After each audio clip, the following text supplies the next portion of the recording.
The HOA president didn't use a subtle approach. She didn't use a letter or a warning. She chose to ambush my 9-year-old daughter at the public school bus stop, right in front of a dozen witnesses. This woman tried to levy a non-resident extortion fee against a child for waiting on a public street. Her reason was a piece of pure, toxic nonsense. She claimed that simple bus access was a neighborhood privilege governed by her rules. This was not a power trip. This was a felony in motion. I saw it all unfolding through the kitchen window, the glass framing her grotesque performance perfectly. I didn't rush out. A seasoned officer doesn't rush when the target is already secured. He calculates the maximum, devastating damage. She had violated the most sacred law of the suburbs: leave the children alone. Before we go any further, comment below, where are you watching from right now? She had no idea that I was Lucas Morris, chief of police. She didn't know the difference between a laminated threat and a 5-year prison sentence. That invented privilege she was shrieking about was about to be terminated instantly, with handcuffs and a formal booking photo. But every surgical takedown requires patience. We must begin at the moment she sealed her fate. I am Lucas Morris, 61. I hold the title of Chief of Police for Gravehaven County. That badge means I uphold the law. More critically, it means I understand how corruption operates at the lowest, most poisonous levels. My life is supposed to be quiet now. I am in the final rotation of my career. My knees prefer silence.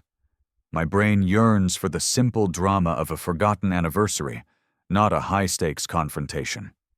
I've accrued enough adrenaline, enough excitement, enough raw terror for 3 different lifetimes. I have hunted drug runners, dismantled organized crime rings, and tracked down embezzlers who stole millions. I crave absolute silence. I yearn to drink my coffee while it is still scalding hot, watch my daughter, Lucy, flourish, and listen to my wife, Laura, my brilliant legal mind, tell me I'm completely wrong about which actor was in that forgotten 80s movie. I demand peace. Which is precisely why the venom currently being screamed and aimed at my child was grinding my last nerve like a belt sander tearing through bone. This was the antithesis of everything I had worked for. This was the threat I couldn't ignore. So I deployed the strategy of both a good father and a seasoned officer. I observed, I waited, and I let the predator commit to the act. Her name, Karen Truman. Of course it was Karen. She was the self-appointed monarch of our sector. A woman who had only infiltrated our community 6 months prior, but immediately declared the entire neighborhood a broken, failing project. She claimed only she possessed the moral authority and the required tools to fix it. Her voice was a grating, high-pitched noise that could curdle milk. She possessed the kind of blinding, unearned confidence that only manifests in people who are absolutely, universally wrong about every single fact. She stood sentry at the bus stop. Her clipboard was clutched like a weapon, a truly pathetic prop. She held a ridiculous laminated decree in the other hand, jabbing it inches from my daughter's terrified face. The center of this fake document displayed a grotesque, fat, pink QR code. Her philosophy was simple. Money always speaks the final truth. Lucy, God bless her quiet spirit, was trying to hold her ground, but her small shoulders were defensively pulled up to her ears. My Lucy is reserved, deeply shy, yet she possesses a spine of tempered steel. She was simply waiting for her father to execute the retribution she deserved. "This is a private bus stop," Karen shrilled, the sound grating. "Members only. You will pay the punitive fee or you will vanish." "Fascinating," I said, walking up slowly. I moved with the heavy, deliberate calm that only comes from decades of facing armed men. "Where, exactly, does a resident purchase this mandatory membership? Is there a gift shop? A roadside vending machine?" Karen sniffed, a sound of pure, concentrated disdain. Fees are collected solely by an authorized officer of the HOA. Officer, then, I stated. That would be me, Officer Morris. Badgeless, I said, pointing to the pitiful man trying to look intimidating behind Karen. We've been introduced before, I believe. This man, Badgeless Brad, was one of her loyal, dim-witted disciples. He was a doughy man in his mid-40s who looked like he'd recently lost a physical altercation with a lawnmower. His pants were criminally tucked into his socks. He was the distraction. The other one, Sticker Rick, was a skinny kid who probably still required his mother's sign-off for a late curfew. He was staring at his clipboard with a terrified expression, likely trying to remember how to spell the word infraction. Lucy tugged my sleeve. Dad, does members only mean we have to wear a specific type of hat to ride the bus? Today, kiddo, it simply translates to unadulterated criminal nonsense. I took a deliberate, slow sip of my coffee. It was, impossibly, still hot. A small, necessary victory. I maintained my fixed gaze on Karen. She was clad in a blindingly white tracksuit with the letters HOA aggressively embroidered over her breast, attempting to mimic an official uniform. Ma'am, I stated, my voice dangerously low, a deep current of threat. I believe you have just committed a grave misjudgment in victim selection. Karen spun on me, her eyes narrowing into malevolent slits. There is no misunderstanding, Mr. Morris. I have personally cataloged your vehicle. You reside on the far side of Willow Creek. That is categorically outside the official HOA boundary. Your daughter has been accessing this stop illegally for weeks. My house was 3 quiet streets away. An impassable chasm. In her delusional mind. I decided to immediately deploy the strategy I have spent 40 years perfecting. I played the clueless, easy-to-manipulate idiot. People simply love to over-explain their complex nonsense to someone they believe is beneath their comprehension. They inevitably divulge too much of the truth. An HOA? I queried, sounding confused. I have no recollection of receiving any such mandatory paperwork when we closed on the house. Is this new? Then you failed, she snapped. Ignorance of the bylaws does not constitute immunity from their enforcement. She shook the laminated paper, the pathetic prop of her delusion. She is permitted to board the bus today, but only if you immediately remit the non-resident usage fee. That is $50 per week, retroactively billed to the initial day of the school year. My brain, the internal affairs module, executed an instantaneous calculation. That was an audacious amount of $50 increments. This was no longer a simple, petty neighborhood dispute. This was now a full-scale criminal enterprise, a highly illegal extortion racket disguised by cheap stationery. Lucy looked up, her big brown eyes posing the question she was too well-behaved to scream. Are you going to permit her to violate me like this? The father in me wanted to unleash the roar. The chief of police in me knew better than to swat a fly with a sledgehammer. You wait, you observe, you allow the insect to settle. You allow it to land precisely in the center of your carefully constructed, inescapable trap. Karen Truman was buzzing with lethal precision directly toward the predetermined execution point. I gave Lucy a small, steel-edged wink. The game was now initiated. A fee, you say? I mused, deliberately stroking my chin as if genuinely calculating the logistical feasibility. Internally, I was simultaneously logging all the specific criminal offenses and maintaining a face of complete, disarming amiability. I would let the target land, then I would slam the jar shut with brutal finality. Do you accept credit cards? Or is this exclusively a cash-only transaction for your official neighborhood business?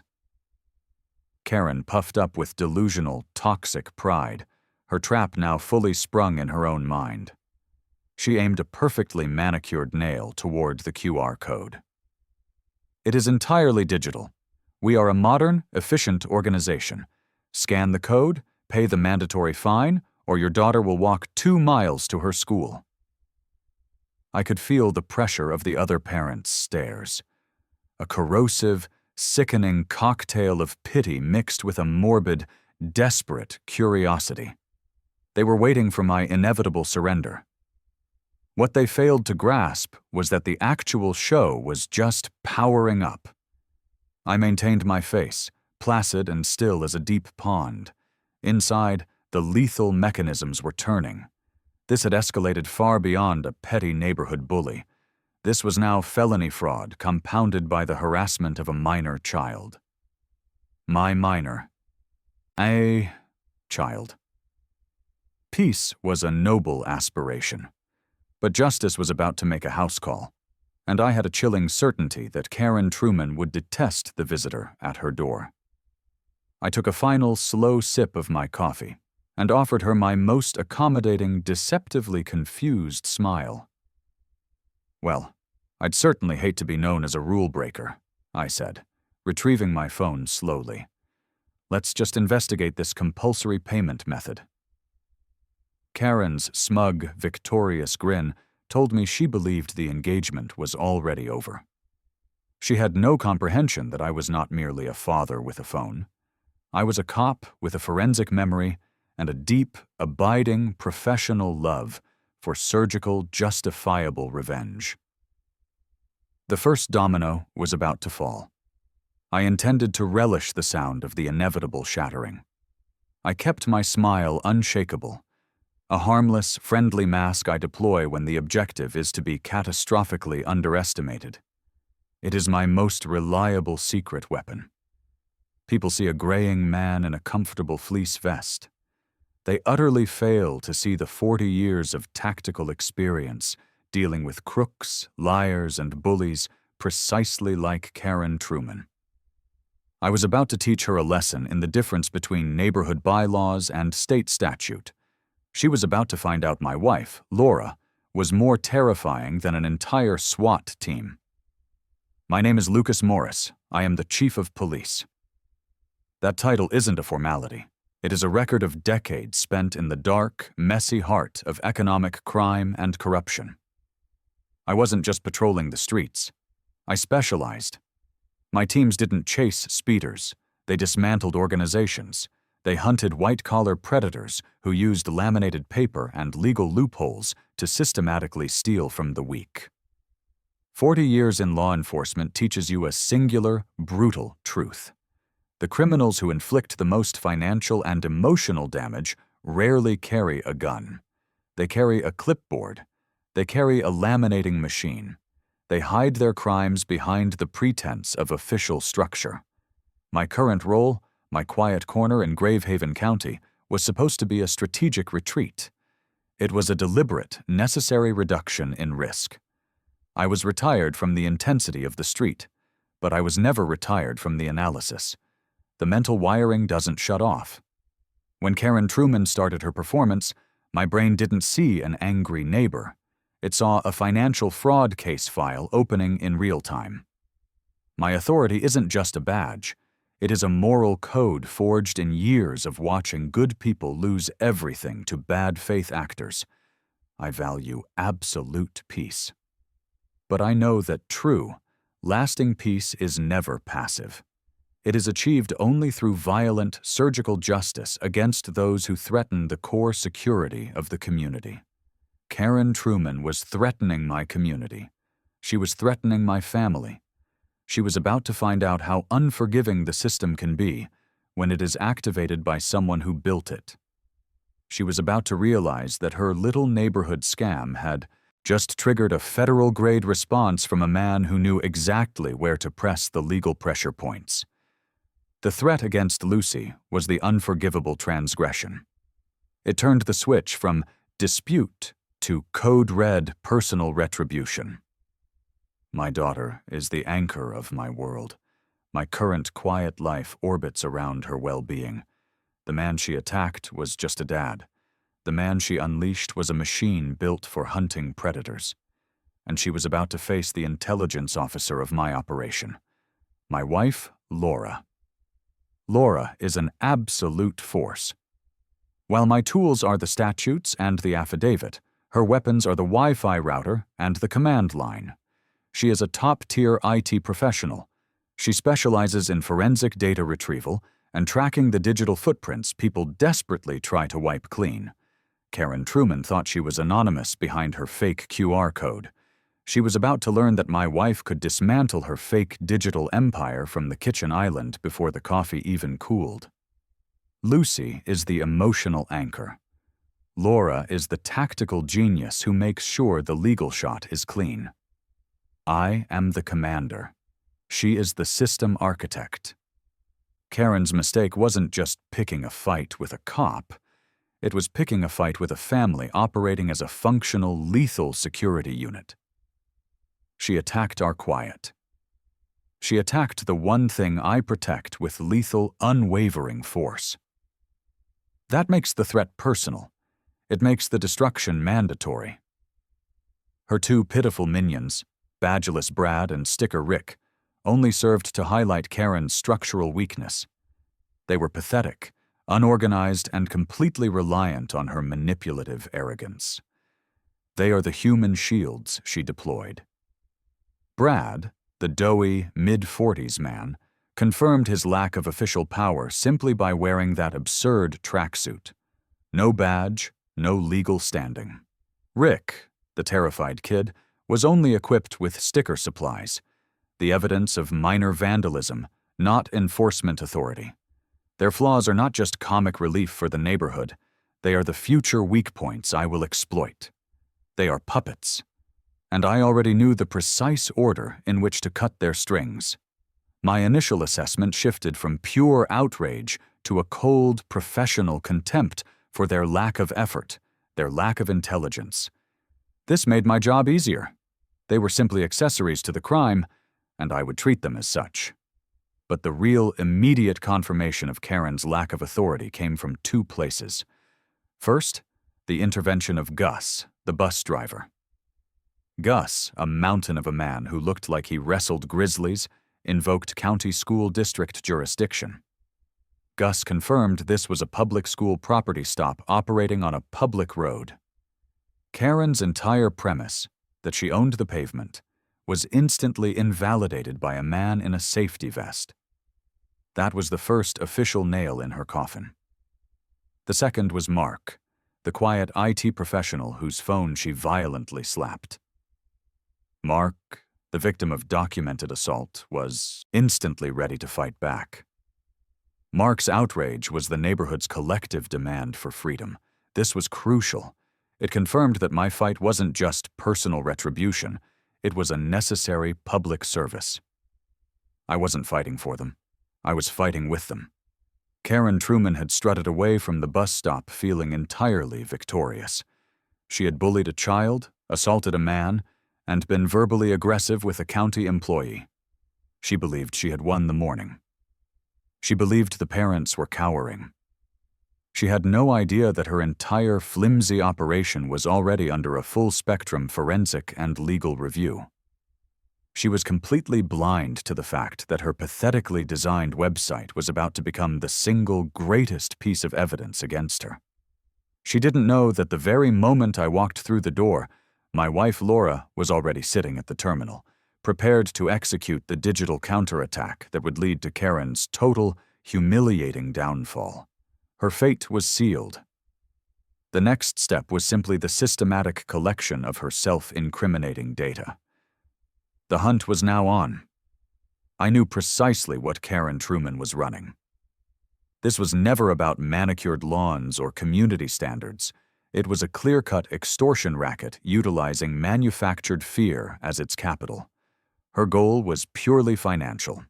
She demanded $50 a week, retroactively billed, targeting the most vulnerable pockets in the neighborhood. As I stood in the kitchen, outlining the case, I didn't see a neighbor. I saw a list of charges: fraud, attempted theft, and harassment of a minor. The minute Karen declared this fee, The dispute was over. She had activated the chief of police, and she was about to face a systematic criminal investigation. My rage had already shifted. It wasn't the heat of the moment anymore. It was a surgical, dispassionate decision for total, systemic destruction. She had voluntarily turned herself into a target in a federal investigation. She just hadn't received the formal notification yet. The moment I finished my coffee, Laura was already at war. She is the best forensic analyst I know, and her eyes were gleaming. I told her about the pink QR code. She knew exactly what to do. Her first step was charting the system. The QR code link led directly to the Gravehaven Estates compliance portal. Laura confirmed it was a comically unprofessional, poorly coded website that looked like it had been designed by an unpaid intern in the early 2000s. It was her entry point.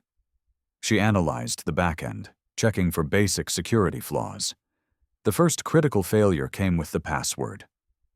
Laura started trying common, lazy default phrases. She stopped, looked at me, and asked, "What is the most Karen-like password imaginable?" The answer was obvious. She typed in the default printed on the notice's footer. Admin. The screen flickered into the system backend. The level of amateur execution was astounding, but it provided us with the first wave of technical credibility. Karen had just handed over the keys to her kingdom because of her own predictable vanity. The real gold mine was waiting inside the poorly secured server. Laura immediately located the unsecured transaction log. This was the literal ledger of Karen's terror. It wasn't merely a record. It was a vast manifest of names, dates, amounts, and specific, ridiculous violations. Dozens of payments. We saw $50 here for a landscaping infraction that didn't exist, $25 there for an unapproved holiday decoration, and $100 for an unauthorized paint color. We quickly calculated the total. She had amassed thousands of dollars by preying on her neighbor's desire to avoid conflict. This single document confirmed the pattern of fraud and proved the scope of the conspiracy. This evidence was undeniable.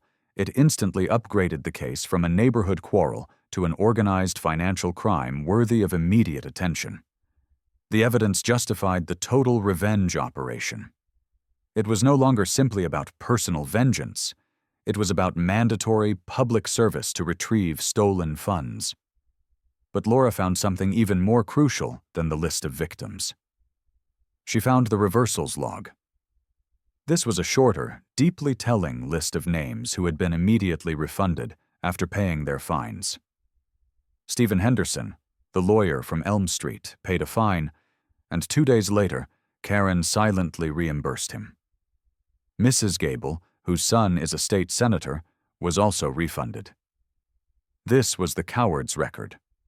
It provided behavioral evidence that proved her intent. It showed Karen knew her actions were illegal. She was testing the waters, only backing down when she encountered a target with enough influence to fight back. She deliberately targeted the vulnerable. New families, elderly residents, people she profiled as simply wanting to make the problem vanish. She wasn't a shark attacking the strong. She was a parasite that only targeted the immobile and the weak. My contempt for her escalated into a new level of surgical disdain. Her final, most damning error was revealed when Laura dug deeper into the core website code. She found a block of text that was commented out, invisible to the public but still preserved in the server file. It was a list of future ideas for fines, a grotesque manifesto for future tyranny, surcharges for children's toys left in the driveway, fines for excessive barbecue smoke, a fee for pets being off-leash on private property that she didn't even own.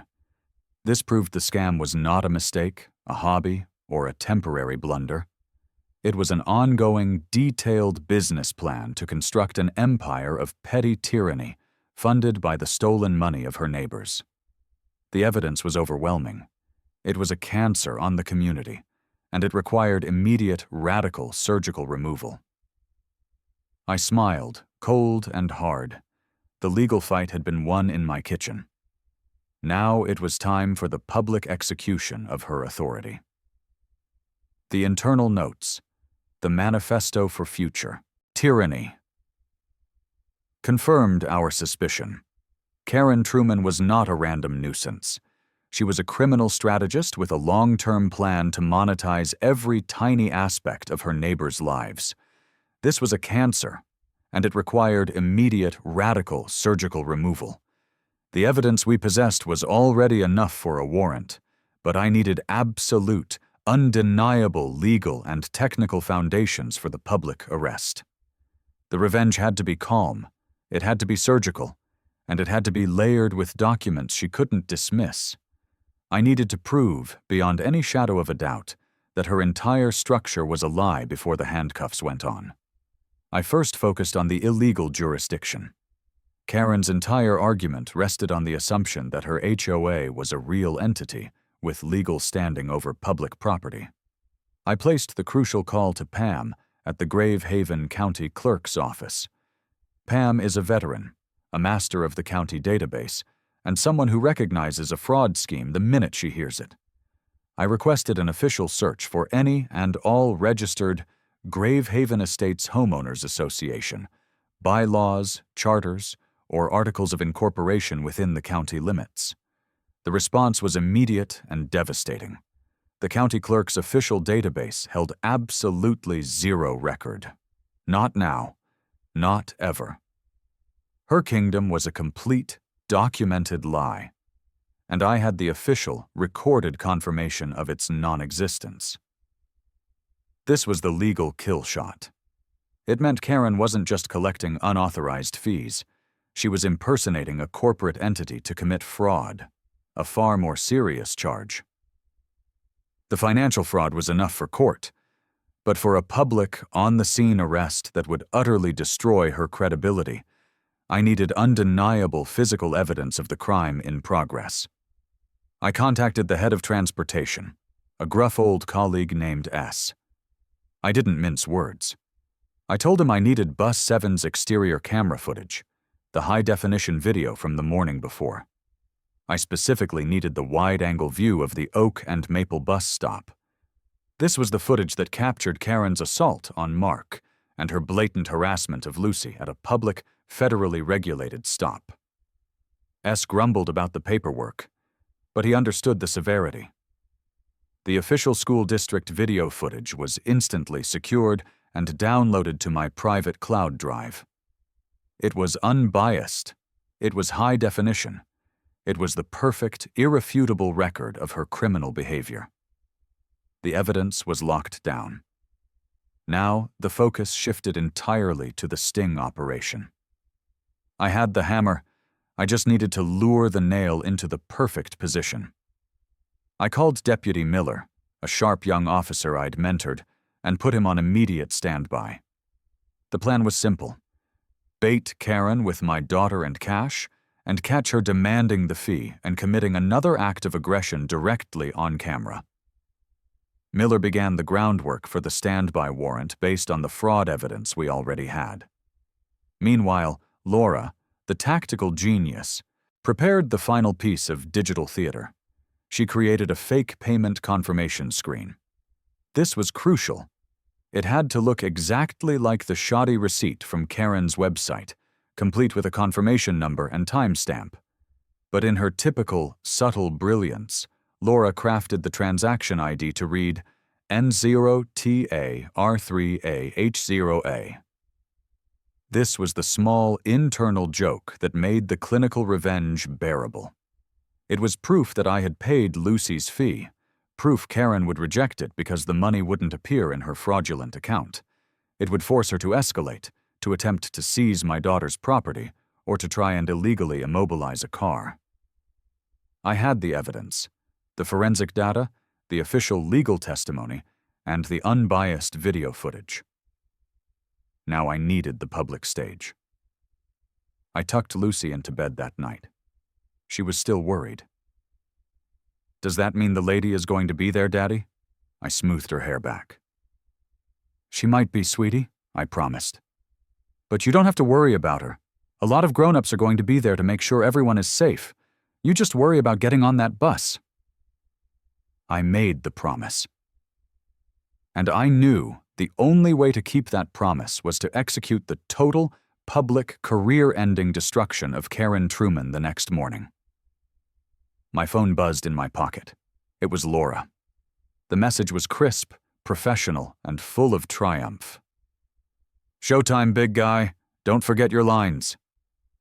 The final countdown had begun. The next morning, the air at the bus stop was heavy, thick with nervous energy. It didn't feel like a typical school day. It felt like the moments before a massive thunderstorm was about to break. Laura's tactical call to arms on the neighborhood chat had worked perfectly. The usual crowd of parents was doubled, maybe tripled in size. They stood in tight, quiet clumps, sipping their travel coffee, their eyes darting around. They weren't just waiting for the bus. They were waiting for the inevitable explosion. They were already the active jury. Mark and Maria were positioned strategically, their tiny button cameras discreetly recording every single movement. I stood off to the side, looking utterly bored, just another dad in a simple fleece vest, making myself the perfectly unthreatening shadow. Right on schedule, at 8:10 a.m., Karen Truman's pristine white SUV pulled up to the curb. She emerged like a general reviewing her troops, dressed in another, even more obnoxious uniform. Today, it was neon pink. With her were her loyal, pathetic foot soldiers, Badgeless Brad and Sticker Rick. My heart did a quick, professional leap of triumph. They had brought props. This was going to be even better than I had planned. Badgeless Brad was struggling to carry a heavy, bright yellow wheel boot, the kind parking enforcement uses. He looked absolutely miserable, the weight of the thing an immediate burden on his pitiful career.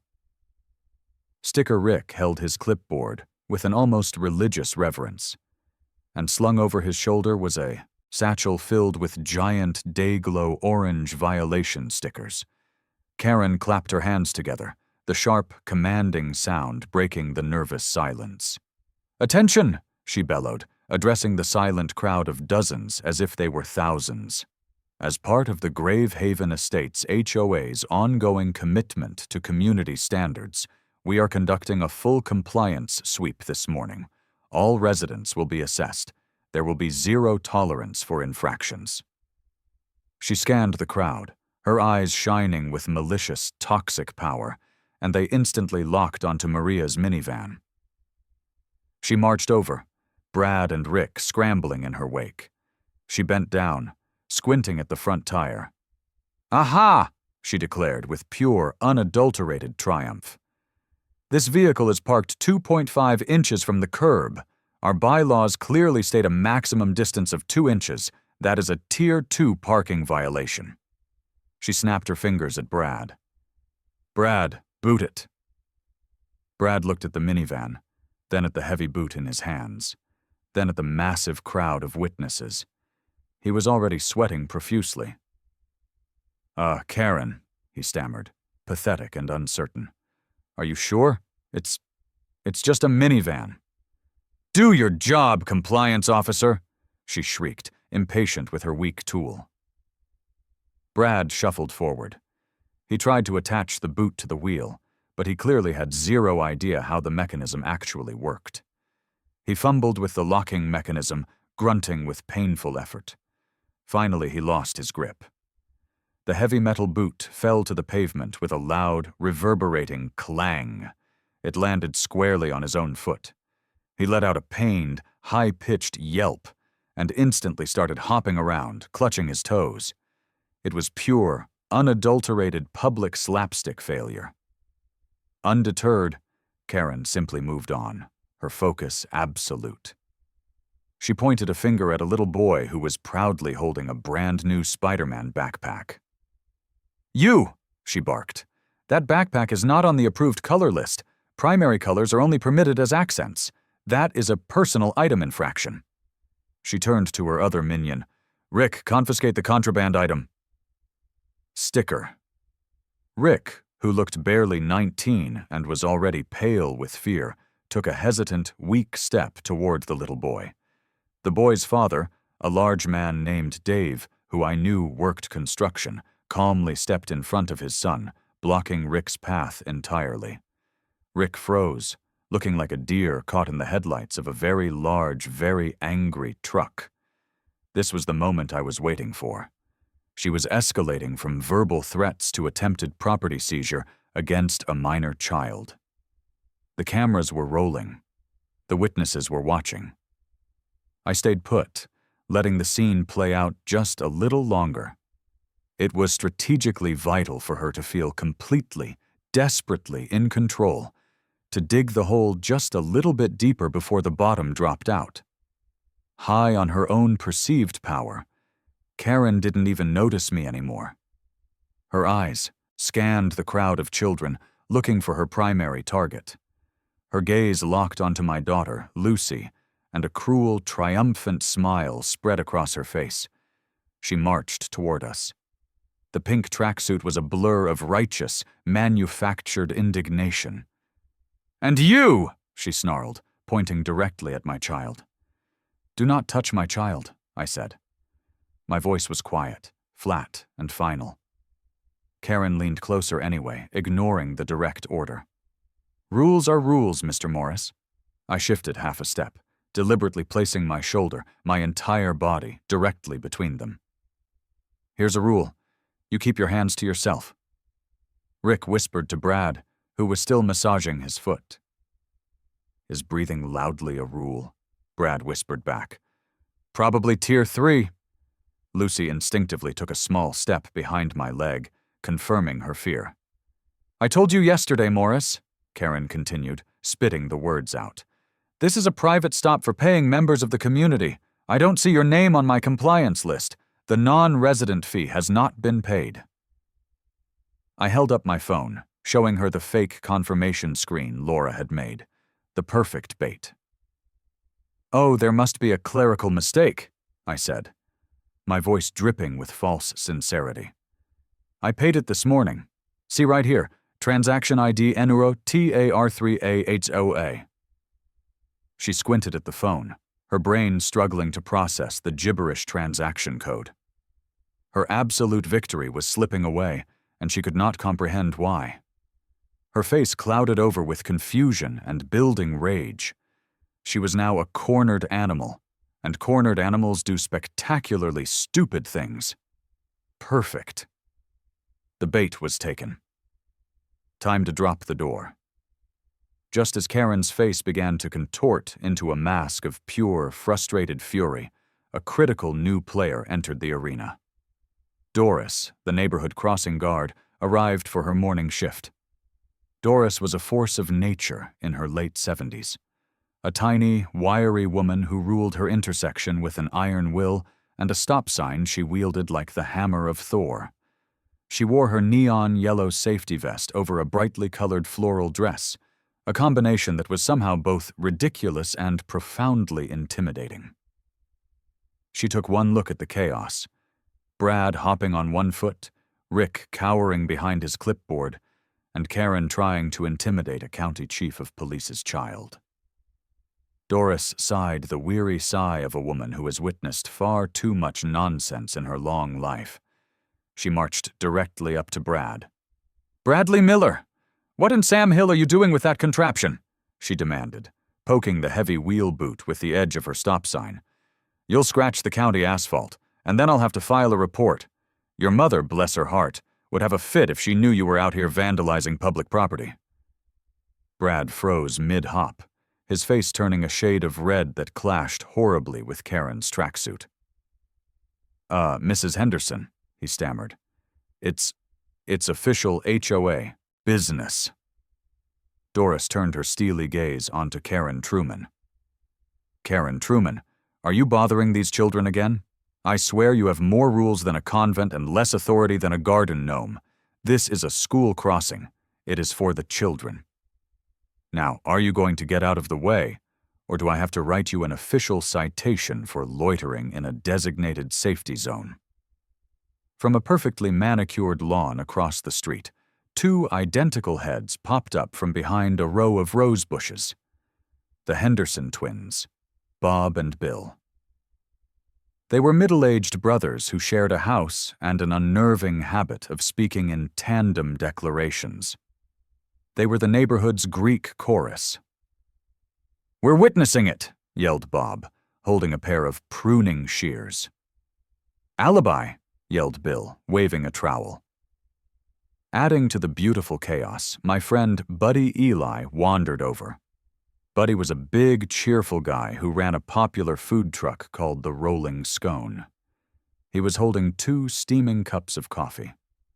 He handed one to me with a conspiratorial wink. "Morning, Lucas," he said, his voice a low rumble. Then, just loud enough for Karen and her pathetic crew to hear, he added, "Looks like the circus is in town early today. Are the clowns union?" Karen was visibly, totally flustered. Her carefully orchestrated compliance sweep was being derailed by a crossing guard, 2 eccentric gardeners, and a scone salesman. The crowd of parents, sensing her fundamental weakness, grew bolder. A few people started to chuckle openly. Her power was entirely built on a flimsy foundation of fear and intimidation, and that foundation was cracking right under her pink track-suited feet. She puffed out her chest, trying desperately to regain control of the shattered narrative. "This is official hoe business," she shrieked, her voice cracking with desperation. "All of you are interfering with compliance officers in the performance of their duties. This is a serious offense." She jabbed a shaking finger at Rick, who was still trying to hide behind his clipboard. "Rick, the backpack. I gave you a direct order. Confiscate the contraband now." It was a pivotal moment. She was doubling down, trying to reassert her dominance through her most timid, easily bullied follower. She was forcing a confrontation right in front of everyone. It was exactly what I wanted, but it was happening faster and more chaotically than I had anticipated. The scene was a beautiful, simmering pot of suburban absurdity, and Karen Truman had just cranked the heat all the way to high. Prodded by Karen's hysterical screeching, Rick took a deep, shaky breath and made his move. It was a pathetic, half-hearted attempt at authority. He shuffled forward, his hand outstretched, tentatively reaching for the little boy's Spider-Man backpack. He looked like a man reaching into a cage to pet a tiger he'd been assured was friendly, but about which he had serious, paralyzing doubts. The boy's father, Dave, didn't raise his voice.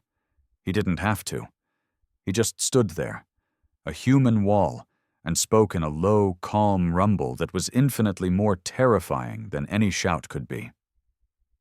"Touch my son's property," he said, his eyes locked on Rick's, "and you will be pulling that clipboard out of your ear canal with a pair of pliers." Rick's hand froze in midair. The color drained instantly from his face. He looked at Karen, his eyes pleading for help, for a way out of the situation she had just violently shoved him into. He was a pawn in her deadly game, and he was about to be sacrificed. Karen, enraged that her enforcer was being so openly defied, decided to take matters into her own shaking hands. She shoved past Rick, her face a mask of pure, ugly fury. "Give me that!" she snarled, lunging for the backpack herself. "It's evidence of non-compliance. It will be held in the HOA impound until the fine is paid." Dave reacted with the surprising grace of a large, strong man. He didn't push her. He didn't strike her. He simply moved his body, intercepting her arm, and gently but firmly pushed her hand away from his son. "Don't touch me," he said, his voice still dangerously calm. "And don't touch my son." That was the signal. The dam of polite, neighborly restraint broke completely. The other parents, who had been watching with a mixture of fear and fascination, surged forward. They didn't get violent, but they closed the circle. The space around Karen, Brad, and Rick shrank, until they were standing in a tight, intimidating huddle of angry parents. The button cameras on Mark and Maria's jackets were capturing every glorious second of her humiliating meltdown. Brad, seeing the mood of the crowd turn from passive observation to active, hostile confrontation, decided he'd had enough. He dropped the heavy wheel boot again, this time with a yelp of genuine terror. It clanged on the pavement, a punctuation mark on his failed career as a fake compliance officer. He backed away, holding his hands up as if to say, "I am not with her." From their porch, the Henderson twins offered their running commentary. "Assault," yelled Bob, pointing with his shears. "Attempted theft," hollered Bill, "and we have an alibi." Karen was completely cornered, surrounded by the very people she had terrorized for months. Her authority was vaporized. Her pathetic enforcers had abandoned her. She was just a woman in a neon pink tracksuit, screaming nonsense at a crowd that was no longer afraid of her in the slightest. But she had one last card to play. Pure, undiluted victimhood. "I'm the victim!" she shrieked, jabbing hysterically at her screen. Perfect timing. It was time. The final, crucial act. I had let her have all the rope she needed, and she had gleefully, enthusiastically tied her own noose. I stepped forward from the edge of the crowd, my movement slow, deliberate, and final.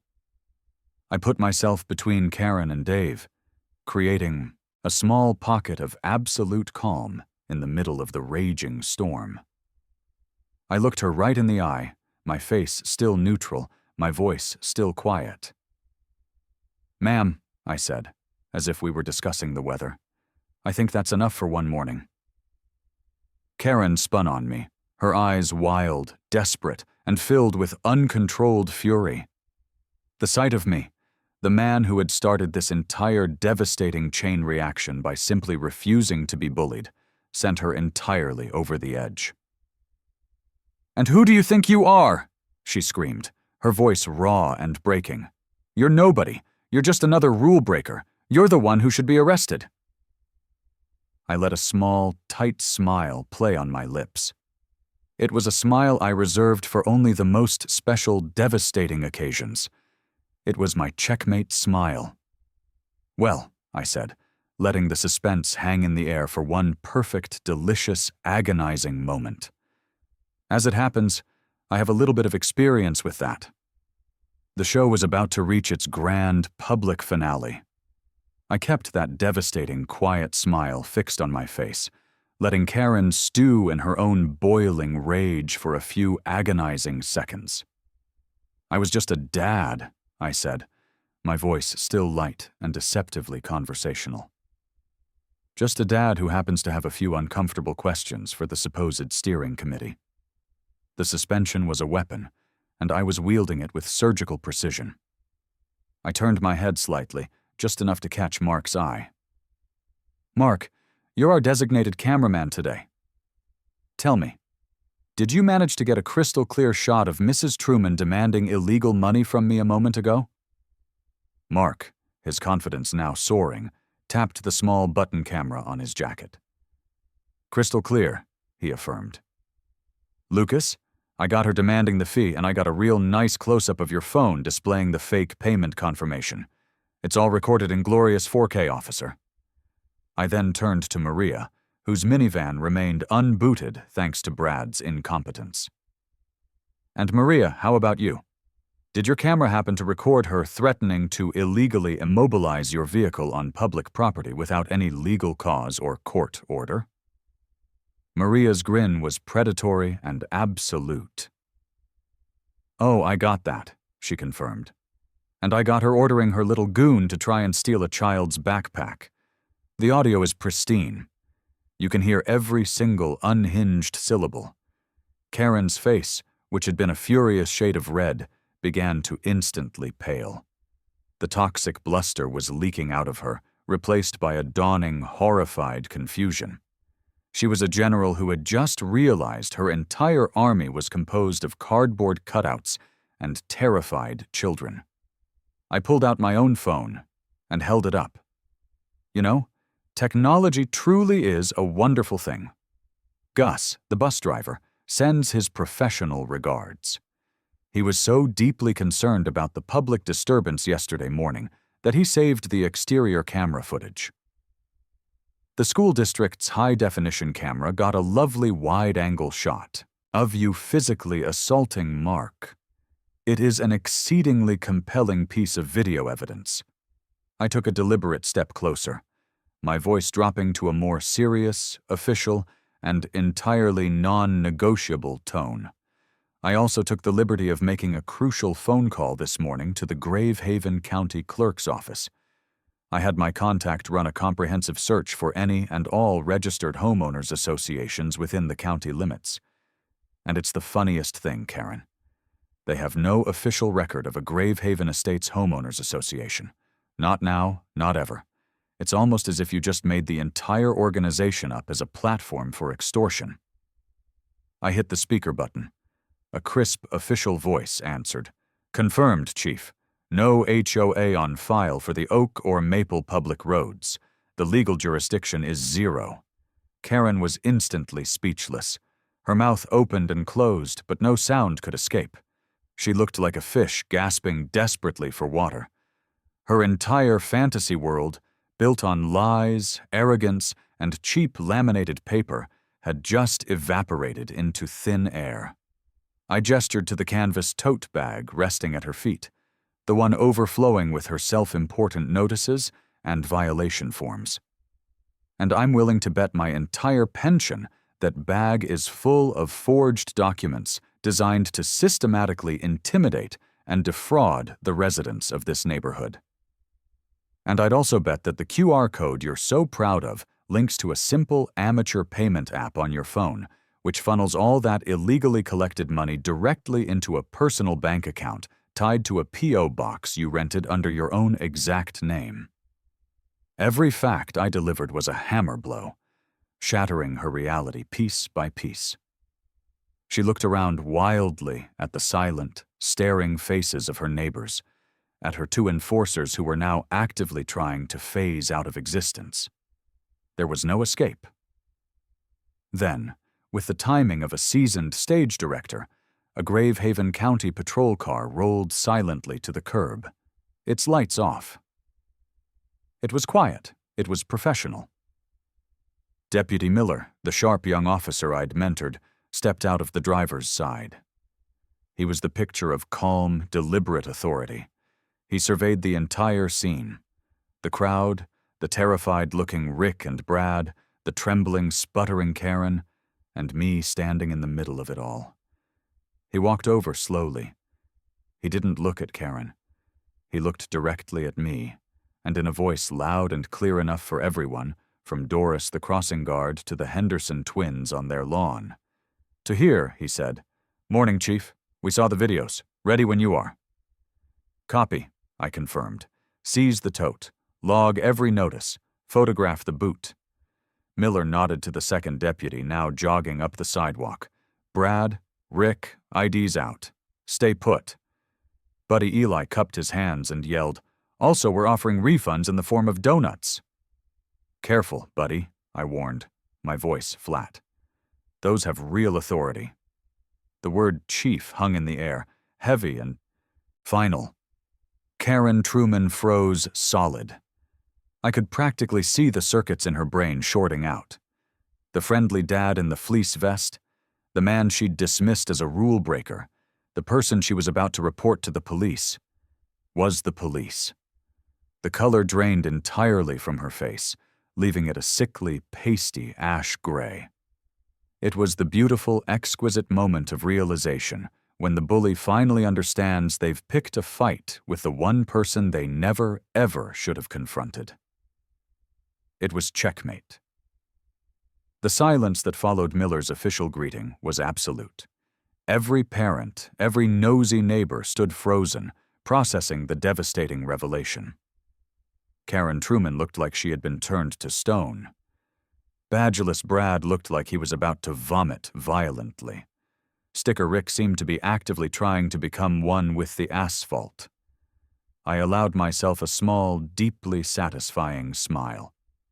I walked over to Karen's infamous tote bag, the one filled with her pathetic weapons of mass intimidation.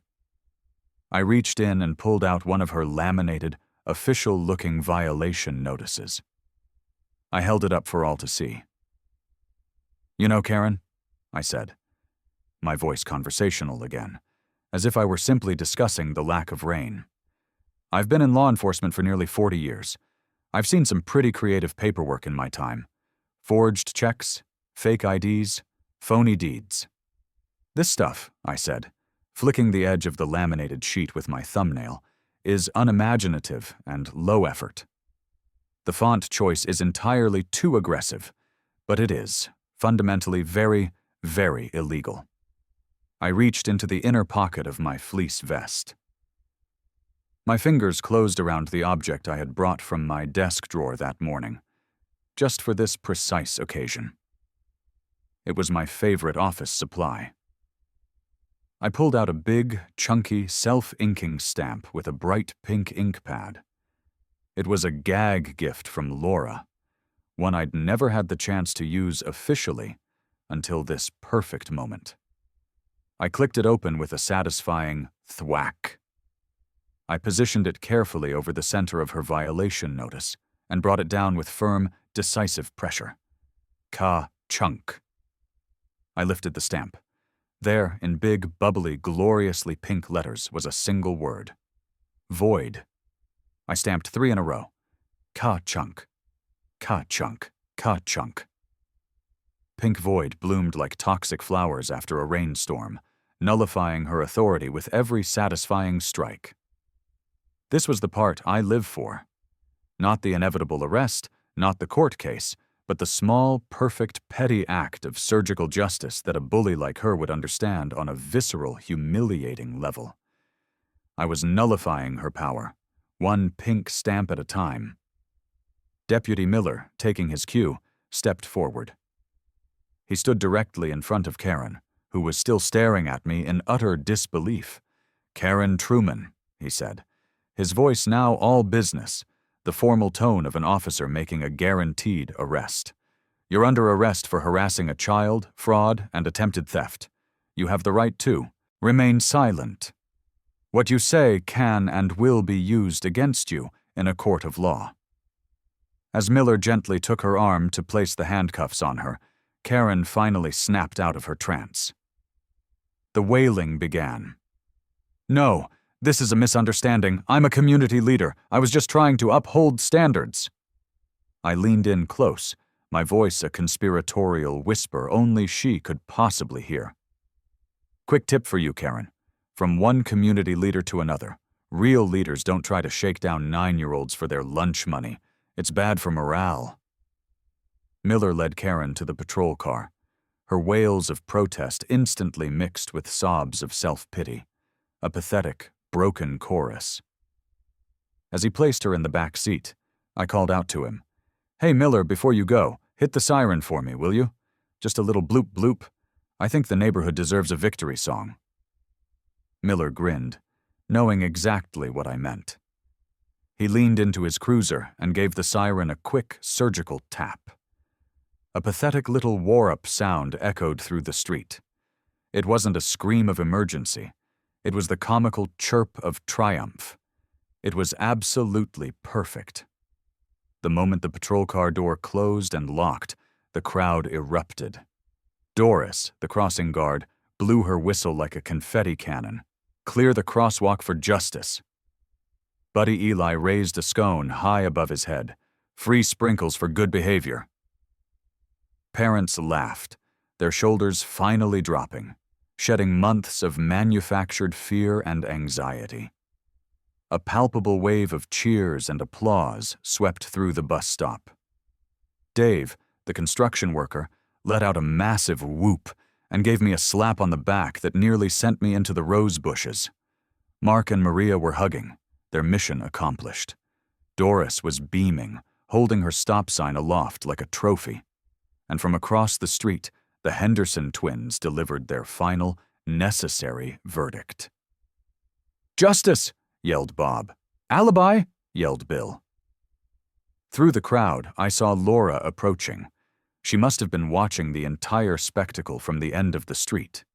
She walked up to me, a proud, brilliant smile on her face. She didn't need to say a single word. She simply slipped her hand into mine and gave it a firm, knowing squeeze. The patrol car pulled away from the curb, taking the source of our neighborhood's misery and toxicity with it. The sun was suddenly shining brighter. The kids were safely on their way to school, and my brilliant wife was holding my hand. It was a good, clean, satisfying morning to be the chief of police. The aftermath was as clean and efficient as a well-executed raid, which, in every practical sense, it was. With Karen Truman in custody, the rest of her flimsy, fake HOA empire collapsed like a house of cards in a hurricane. Badgeless Brad and Sticker Rick were brought in for questioning later that day. They folded faster than cheap lawn chairs. They sang like canaries, telling us everything, claiming they were just following orders and had no idea it was all illegal. We documented them, took detailed statements, and released them pending the district attorney's call. Their likely punishment was a few hundred hours of community service and a mandatory lawful security class. I suspect their biggest punishment, the one that truly mattered, was having to go home and explain to their mothers why their terrified faces were now plastered all over the evening news. Laura became the immediate, indisputable hero of the hour. Working directly with the district attorney's office, she used the transaction log she had skillfully pulled from Karen's unsecured website to create a comprehensive, undeniable list of victims. The illegally gathered funds in Karen's fake HOA account were instantly frozen. A judge quickly set up a court-supervised refund process. Every person who paid the fraudulent fees got their money back, plus a short, official apology letter from the county.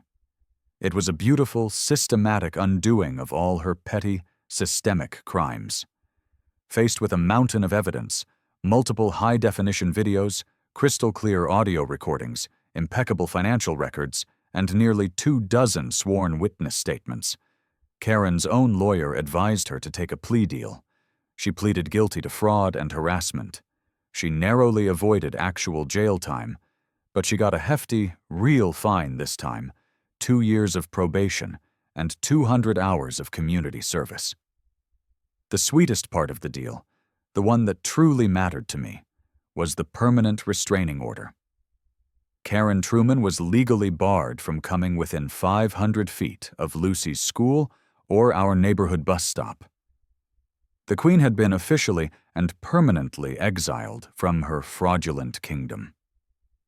A few days later, the change at the bus stop was palpable. The nervous, quiet energy that had defined the morning crowd was gone, replaced by a loud, joyful buzz. Parents who had previously only offered tense nods were now chatting and laughing like old friends.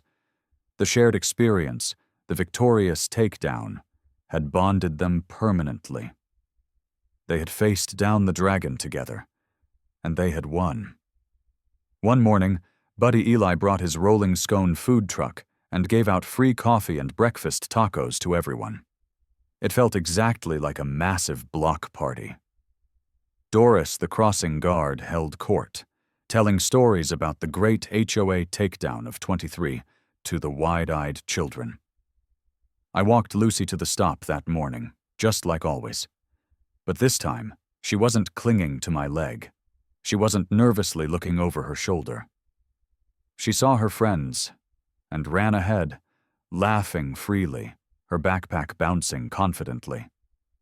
She hopped on the bus, found a seat by the window, and turned to give me a big, brilliant, confident wave. It was the single best reward I could have ever asked for. Laura came and stood beside me, her arm linked securely through mine as we watched the bus pull away from the curb. She leaned her head on my shoulder. "You know," she said, a playful tease in her voice, "for a guy whose only goal in life is peace and quiet, you sure are good at starting a catastrophic ruckus." I grinned, watching the bus disappear around the corner. Sometimes, my love, the only path to real, Lasting peace is through a little bit of undeniable systematic justice. And, I added, pulling her close, a little bit of well-deserved, publicly administered humiliation.